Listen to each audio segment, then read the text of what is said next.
اعوذ باللہ من الشیطان الرجیم، بسم اللہ الرحمن الرحیم۔ آپ کو ایک دفعہ پھر میں سافٹ انالیسس میں خوش آمدید کہتا ہوں۔ آج کا پروگرام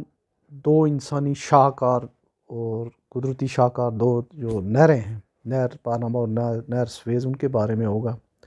اور خاص کر جو ان میں نہر پاناما ہے وہ بہت ہی یونیک اور بہت ہی ورسٹائل انسانی ایفرٹ ہے کہ جس کے اوپر بحری جہاز چلتے ہیں سطح سمندر سے 80 فٹ کی بلندی پہ یا 26 میٹر کی بلندی پہ۔ تو شروع کرتے ہیں سب سے پہلے نہر پاناما سے۔ تو نہر پاناما جو ہے وہ بنیادی طور پہ، جو پاناما ایک ملک ہے جہاں پہ ابھی پاناما پیپرز کی وجہ سے بہت مشہور ہوا ہے، وہاں پہ جو آف شور کمپنیوں کی بڑی رجسٹریشن ہوتی ہے، فری پورٹ ہے وہ۔ تو ہم جب کراچی میں تھے تو بہت رجسٹریشن ہوتی تھی، جہازوں کی رجسٹریشن، اس کے اوپر پاناما لکھا ہوتا تھا، پاناما فلیگ کے بہت جہاز ہوتے تھے۔ تو اس کے بارے میں جو ہے مجھے ایک ہمارے دوست نے، مقصود ستی صاحب، ان کے ابو نے سب سے پہلے بتایا تھا، چونکہ وہ سی مین سے وہاں سے گزرے ہوئے تھے۔ تو یہ دو نارتھ اور ساؤتھ جو بر اعظم ہیں، ان کو ایک تو ان کو علیحدہ علیحدہ کرتی ہے، اور دو سمندروں کو یہ ملاتی ہے، اٹلانٹک اور پیسیفک اوشن کو ملاتی ہے۔ اس کے ایک اینڈ کے اوپر جو ہے پاناما سٹی ہے، اور دوسرے اینڈ کے اوپر جو کولن کا جو ان کا قصبہ جو ہے بڑا شہر ہے وہ ہے۔ اس کی سب سے پہلے جو نہر پاناما کی تعمیر شروع کی تھی فرینچ نے 1881 میں، اور بڑی تگ و دو کے بعد جو ہے وہ اس کو کمپلیٹ نہیں کر سکے، انہوں نے اس کو سکریپ کر دیا۔ اس کے بعد اس کے اوپر امریکہ کی نظر تھی، اور چونکہ بہت زیادہ جو ہے بحری فاصلہ جو ہے اس کی وجہ سے کم ہونا تھا، تو انہوں نے اس ڈیسائیڈ کیا کہ ہم اس کو کرتے ہیں۔ لیکن اس سے پہلے انہوں نے یہ کیا کہ 20ویں صدی کے اوائل میں یہ پاناما کولمبیا کا حصہ تھا، کولمبیا اچھا خاصا ایک ملک تھا، تو انہوں نے ایک انقلاب برپا کر کے اس کو ایک علیحدہ اسٹیٹ بنا دیا، پاناما کو انڈیپینڈنٹ اسٹیٹ بنا کے اس کے ساتھ انہوں نے جو بھی اپنی مرضی کے معاہدے کیے، اور یہ 1907-8 میں اس کا کام شروع کیا، اور 1914 میں فرسٹ ورلڈ وار کے آغاز سے کیبل جو ہے اس پہ جو ہے وہ جہاز رانی شروع ہو گئی تھی۔ اچھا، یہ ٹوٹل جو ہے یہ اس کی لینتھ جو ہے وہ ہے کوئی 50-51 کلومیٹر یا 50-51 مائلز ہے، اور 82 کلومیٹر ہے۔ اس کو اس طریقے سے انہوں نے جو ہے کنیکٹ کیا امریکنز نے کہ 5 اس کے گیٹ بنے ہیں، 3 ایک سائڈ پہ ہیں، 2 ایک سائڈ پہ ہیں۔ اس میں جو ہے وہ جہاز اس کو اگر آپ اس روم کو سمجھ لیں کہ یہ کوئی 2-3 کلومیٹر کی جگہ ہے، تو یہاں پہ جہاز ہے، تو اس پہ یہاں جہاز ایک گیٹ کھلا، یہاں آیا جہاز، اور اس پہ پانی جو ہے بھر دیا گیا، تو وہ 20 فٹ 25 فٹ جب اوپر گیا، آگے دوسرا گیٹ کھلا، وہ اس کے برابر چلا گیا، اس میں اور پانی بھرا، اس طریقے سے اوپر کر کے تو 82 فٹ تک جو ہے وہ اس کو ہائٹ دیتے ہیں، اور اس کے بعد جو ہے وہ باقاعدہ کھلی نہر ہے، اس میں جہاز چلتے ہوئے دوسری اینڈ پہ جاتے ہیں۔ جب دوسرے اینڈ پہ جاتے ہیں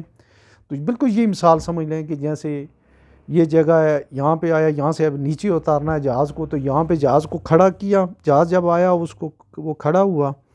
اور پانی ڈرین ہوا تو وہ نیچے 10-20-25-30-40 فٹ نیچے آ گیا۔ اس کے بعد تھوڑا آگے گیا،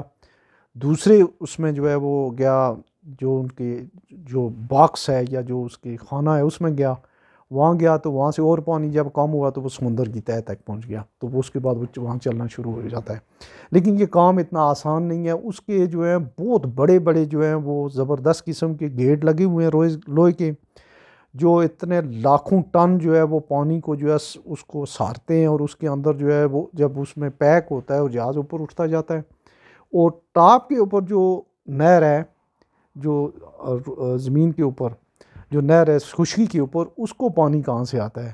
اس کے لیے 3-4 دریاؤں کا جو ہے انہوں نے ڈیم بنایا ہوا ہے، اور اس سے وہ فیڈنگ ہوتی ہے، پانی کم زیادہ ہوتا رہتا ہے، تو اس سے جو ہے وہ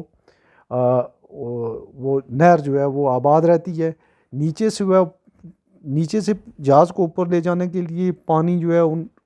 خانوں میں بھرا جاتا ہے، اوپر جانے کے بعد جو ہے جب اوپر چلی جاتی ہے تو وہ جو پانی ہے، جو دریائی پانی ہے یا جس کو فیڈ کرتے ہیں وہاں ساتھ والے وہ ڈیم سے، وہ پکڑ کے جاتا ہے آگے جا کر کے، تو پھر وہ نیچے، تو یہ ان کا ایک طریقہ کار ہے۔ تو اس کی وجہ سے تقریباً بعض جگہوں سے 10 سے 15 دن 12 دن کا جو بحری فاصلہ ہے وہ کم ہوا ہے، اور ہزاروں جہاز وہاں سے جو ہے وہ سالانہ گزرتے ہیں،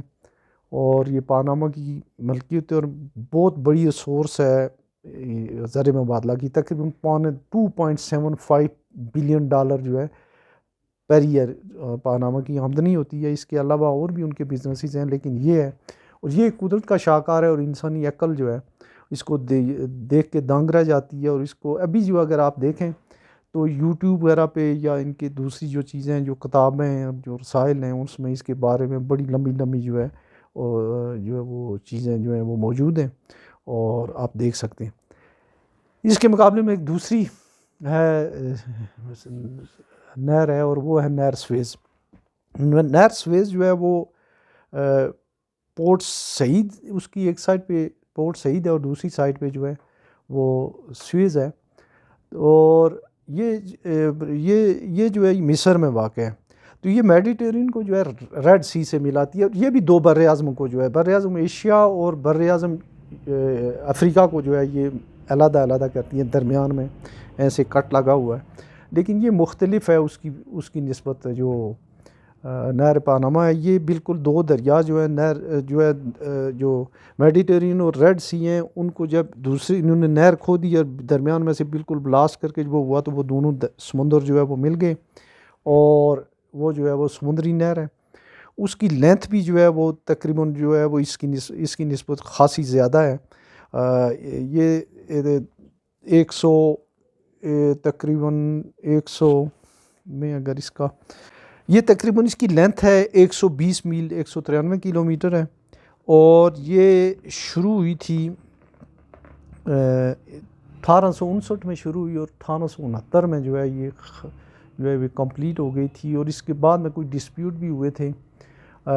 اس میں ایک دو دفعہ جنگ بھی ہوئی ہے، اور اس میں مشہور جنگ جو ہوئی تھی جب مصر کے صدر جمال عبد الناصر نے